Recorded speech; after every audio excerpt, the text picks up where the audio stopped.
Bonjour, bonsoir à chacun de vous. Merci de votre fidélité à la télévision nationale d'Haïti. Bienvenue à cette nouvelle édition spéciale sur la chaîne de service public. Aujourd'hui, on va recevoir le représentant de l'Organisation panaméricaine de la santé et de l'Organisation mondiale de la santé en Haïti à cette édition spéciale. Il s'agit de Luis Felipe Codina. Avec lui, on va aborder la question ou le dossier du nouveau coronavirus, l'évolution du virus en tant que tel, un coup d'œil sur les nouvelles données relatives à l'évolution de la COVID-19, mais aussi un regard sur la situation d'Haïti par rapport à la pandémie. Tout ça constituera le menu de cette édition spéciale avec le docteur Luis Felipe Codina, à qui je dis bonjour, bonsoir docteur Codina et bienvenue à cette édition spéciale. Bonjour, merci TNH. Bonjour à tous et à toutes. On va faire notre plus grand effort pour répondre à vos questions et à vos demandes, en sachant qu'on a beaucoup de questions encore sur le COVID-19 qui n'ont pas été résolues, mais on est dans un processus de chaque jour apprendre beaucoup plus sur le mécanisme du virus, la capacité, la possibilité de faire le vaccin, etc. Il y a plusieurs domaines qui sont en train de changer aussi pendant ces 3 mois de pandémie en termes de nouvelles recherches et nouvelles apparaissements de nouvelles données aussi sur le coronavirus. Parfait. C'est une édition spéciale d'une trentaine de minutes. Certainement, on va essayer d'avoir le maximum d'informations relatives au nouveau coronavirus. On commencera d'abord, docteur Codina, par les dernières données, les derniers chiffres relatifs à l'évolution de la pandémie. Aujourd'hui, c'est quoi les derniers chiffres? On a aujourd'hui à peu près 5500 cas confirmés au niveau national. On doit dire qu'à peu près 82% de ces cas sont au niveau du département de l'Ouest, surtout la zone métropolitaine et toute la périphérie de Port-au-Prince. Nous avons aussi d'autres départements qui commencent à être plus touchés, comme l'Artibonite, le Nord, le Nord-Est, le Sud. Aujourd'hui, c'est dans tout le pays, c'est pas simplement à Port-au-Prince. Et on a eu à peu près un taux de létalité de 1,7, 1,8, c'est-à-dire de chaque 100 personnes qui ont le coronavirus, 1,7, c'est-à-dire presque 2 personnes peuvent décéder. C'est un peu l'explication du taux de létalité. Non?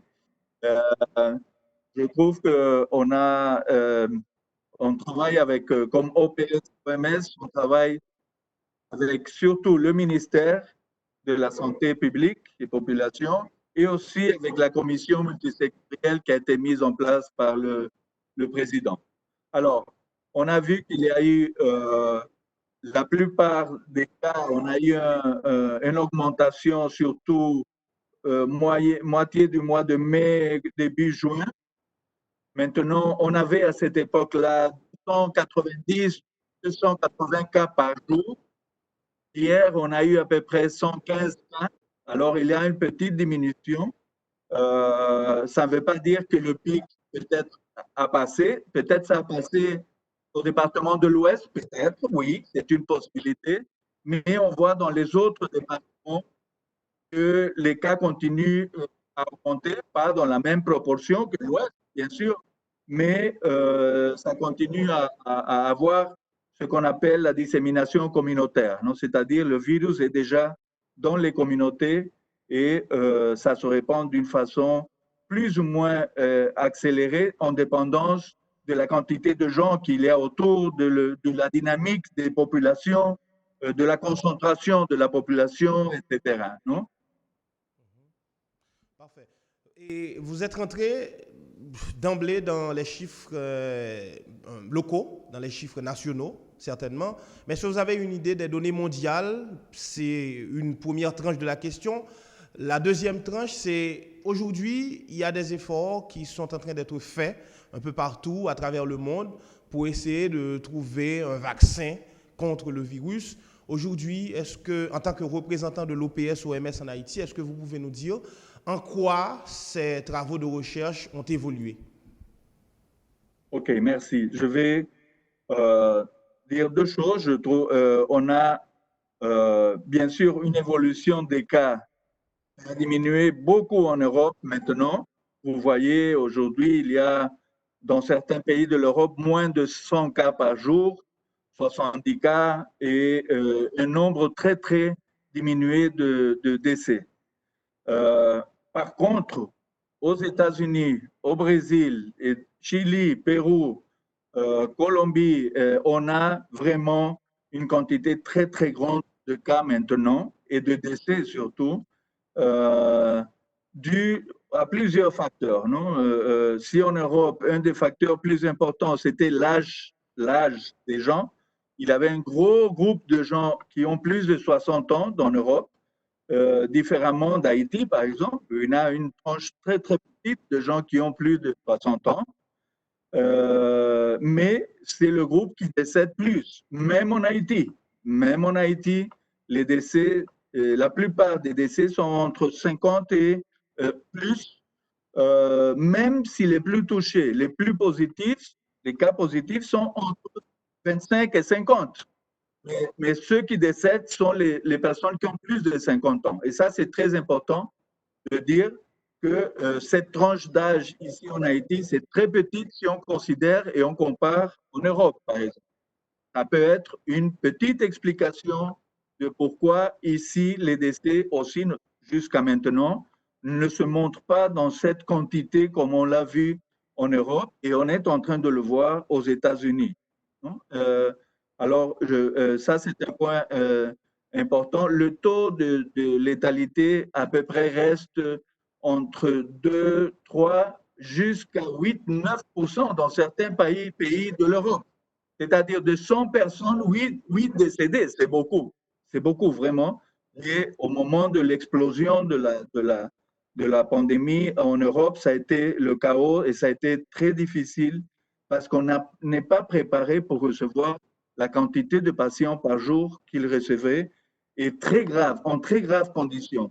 On peut dire en Haïti que les cas qu'on a vus, qu'on voit maintenant, ce ne sont pas beaucoup de cas graves. La plupart sont des cas légers qui peuvent être traités soit à la maison, soit dans certains services seulement avec un peu d'oxygène ou un support basique.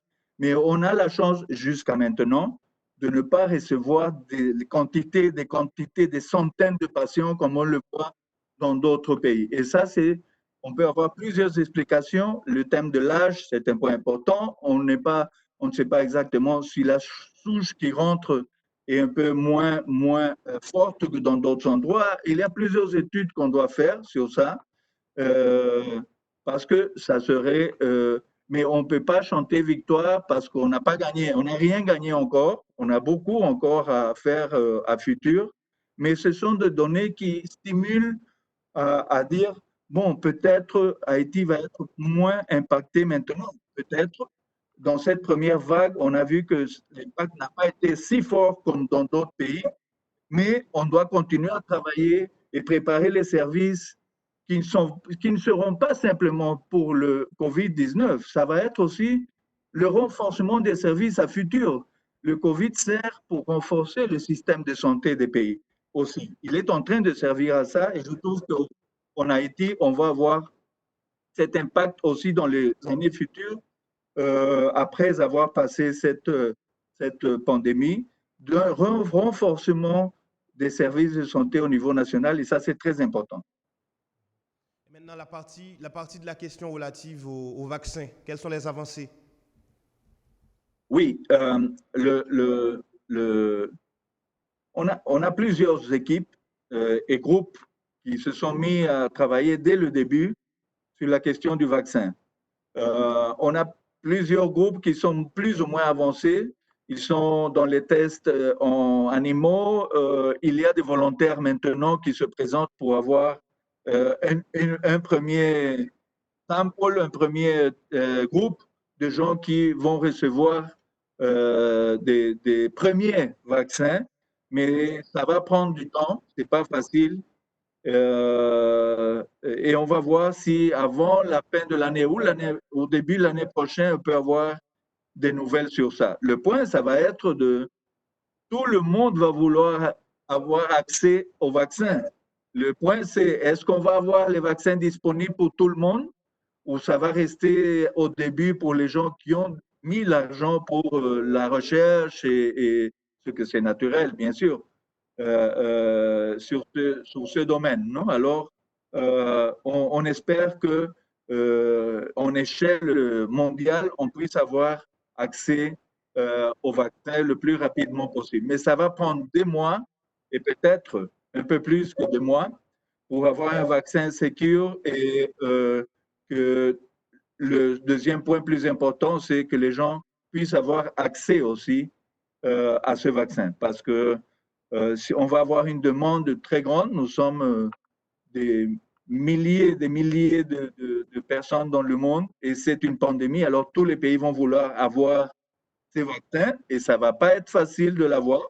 Nous, à travers l'OMS et l'OPS, on a plusieurs schémas sur la question de vaccins, un fonds rotatoire, c'est-à-dire pour que tout le monde puisse avoir accès au vaccin, au moins au vaccin qu'on utilise normalement pour vacciner les enfants. Mais maintenant, ça change parce que maintenant, c'est tout le monde complet qui va vouloir être vacciné. Alors, ça se complique.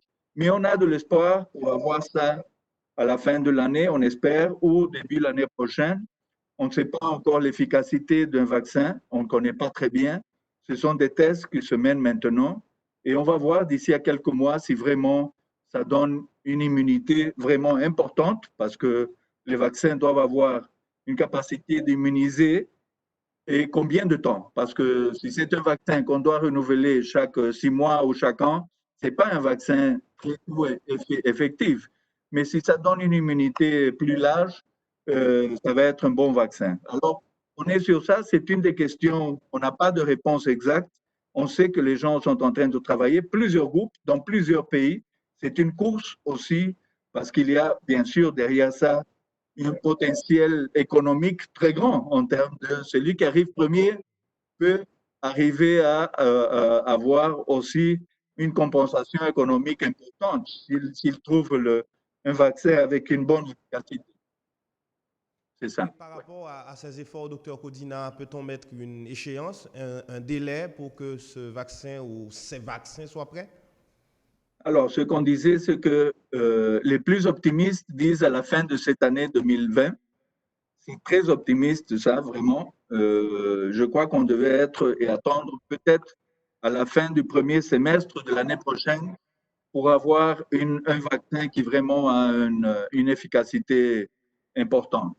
Non, et une durée d'immunité aussi importante. C'est très tôt pour le dire, mais les gens sont en train de travailler partout dans le monde. Les plus grandes universités, les plus grands laboratoires sont derrière ça et on espère avoir un résultat positif. On va revenir en Haïti et regarder aussi l'évolution de la pandémie. On a vu dans l'un des derniers avis du ministère de la Santé publique et de la Population qu'il y a eu des cas de personnes traitées de la COVID-19. Et on sait qu'il n'y a pas de traitement proprement dit pour la maladie, pour la pandémie en tant que telle. Est-ce que l'OMS préconise un protocole justement pour assurer un traitement à une personne atteinte du nouveau coronavirus? Oui, je peux vous dire que il y a eu, si vous voyez dès le début de la pandémie jusqu'à maintenant, je peux vous dire qu'il y a eu plusieurs protocoles. Et ça change chaque fois qu'un médicament ou un autre médicament ont un succès, par exemple, sur le cas plus grave. Alors, si on partait au début de l'utilisation, par exemple, de hydroxychloroquine et azithromycine, par exemple, ça a changé. Maintenant, il y a d'autres médicaments qui rentrent dans le processus au fur et à mesure que les gens utilisent d'autres médicaments, voyant que certains qui étaient dans le protocole n'ont pas très bien fonctionné. Alors, parce que c'est une maladie qui change beaucoup. C'est un caméléon, elle change beaucoup. Il y a des cas graves qui vont bien, il y a des cas graves qui ont des thromboses, qui ont des problèmes circulatoires. Maintenant, on commence à donner l'héparine pour les problèmes circulatoires, on commence à donner les corticoïdes pour l'inflammation. Ces choses-là n'étaient pas dans les protocoles au début. Et comme je vous dis, dans le processus d'apprendre un peu sur le chemin, c'est que les différents pays ont incorporé plusieurs médicaments, mais une chose est certes, oxygène, on aura besoin partout, toujours, et tous les soins basiques pour, par exemple, les patients qui ont une hypertension, qui ont un diabète, etc. Tous ces traitements de base doivent être mis en place pour donner tout le support à ces gens. En plus d'une chose fondamentale que c'est l'oxygène. Mais comme je vous dis, chaque protocole change. Et si vous voyez les protocoles de janvier, février, ça a beaucoup changé dans le processus partout dans le monde. Et ce n'est pas une chose unique. Chaque pays a vu l'évolution différente dans plusieurs médicaments, etc. Alors, c'est un thème qu'il n'y a pas un. Oui, bien sûr, l'OPS-OMS recommande un protocole de base, mais chaque pays adapte ce protocole et chaque pays a incorporé différentes mesures dans le processus. En vous posant une question qui est corollaire à la première, je vous demanderai quels sont les éléments de réponse que l'OPS-OMS en Haïti, bien évidemment, aide à apporter en Haïti ou à Haïti pour l'aider à faire face à la pandémie, concrètement. OK, je dois dire aussi que notre travail comme OMS, nous faisons partie de UN, des Nations Unies. Bien sûr qu'il y a plusieurs agences du système des Nations Unies qui sont en train de travailler ensemble avec nous, comme le Fonds de population, UNICEF, OIM à la frontière, aussi un bon travail, et d'autres agences. Nous, comme l'agence spécialisée de santé dans le système des Nations Unies, on travaille surtout sur 3 domaines. Un, tout ce qui est la surveillance épidémiologique, c'est-à-dire les contacts, le suivi des suspects, organiser la réponse avec le ministère de la Santé, toujours. On travaille toujours avec le ministère de la Santé, c'est notre contrepartie naturelle. Alors, ce thème de la surveillance, aujourd'hui, on peut dire que tous les départements du pays ont dit, chacun a un plan de surveillance. Ils sortent sur le terrain pour faire le contact tracing, pour faire le suivi des contacts, pour avoir un système d'information qui fonctionne et pour avoir aussi tout ce qui est la question d'orientation sur la question de call center, etc., pour avoir l'information à la communauté. Ça, c'est le premier point, c'est la surveillance. Le deuxième point, c'est le laboratoire. Je peux vous dire que le laboratoire national fait un très grand travail en termes il est arrivé à son maximum de capacité pour faire les tests. On a aussi GESCIO qui a aidé beaucoup dans le processus de diagnostic à travers son laboratoire. Mais il y a une bonne nouvelle. Dans le pays, il y a à peu près une trentaine d'appareils qui existent dans les départements qui sont faits pour le diagnostic de tuberculose et HIV et HIV. Et ces mêmes appareils peuvent travailler pour le diagnostic du coronavirus. Alors, cette semaine, on est en train de travailler ensemble avec le ministère pour amplifier la réponse du laboratoire dans 4 départements. Et d'ici à 2 semaines, on attend avoir tous les 10 départements avec la capacité de faire le diagnostic. Parce que ça, c'est une chose très importante. On ne peut pas simplement dépendre du laboratoire national ici à Port-au-Prince, qui est vraiment au bout de surpassé parce qu'il y a beaucoup de tests à faire. Et maintenant, on aura une dissémination au niveau national. Et ça, c'est une très bonne nouvelle, surtout pour pouvoir faire tout le suivi des cas au niveau local, au niveau départemental, communal, avec le support des agents de santé communautaire et les gens qui sont sur le terrain pour pouvoir faire tout ce suivi au niveau des laboratoires et des testings. Et je dois dire que dans les points de frontière, si vous allez là-bas, vous pouvez le voir, il y a des points très importants mis en place au niveau des frontières, 5 points importants, que c'est les 5 points officiels où les Haïtiens retournent ou vont à Dominicaine. On a eu à peu près 55 000 Haïtiens qui ont retourné de Dominicaine les derniers 3 mois, 2 mois et demi. Et bien sûr, ce sont des gens qui n'ont pas leur emploi, ils ont perdu leur emploi aussi à Dominicaine parce que les hôtels et tous les autres services sont fermés, étaient fermés, ben, ils vont ouvrir d'ici à 2 semaines. Alors les Haïtiens ont retourné, bien sûr, pour voir s'ils pouvaient rentrer à leur pays. Non? Alors le point des frontières, c'est un point très important. Et je ne dis pas que c'est parce qu'on doit fermer ou ouvrir les frontières. Parce que quand est-ce qu'on ferme une frontière? On ferme si de l'autre côté, on n'a pas, par exemple, de cas, on a très peu de cas, comme au début ici, il avait 1 cas, 2 cas, 10 cas. Alors, on ferme pour éviter d'avoir tous les passages des gens infectés pour que ça grandisse très, très rapidement.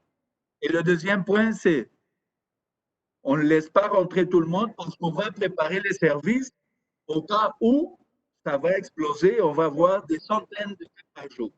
Alors, ces deux mécanismes, ce n'est pas l'idéal, fermer les frontières. Et on sait que même si tu les fermes, tout le monde va traverser. On a plus de 5 points de frontière où les gens traversent sans problème, des Dominicaines par ici et vice-versa, non?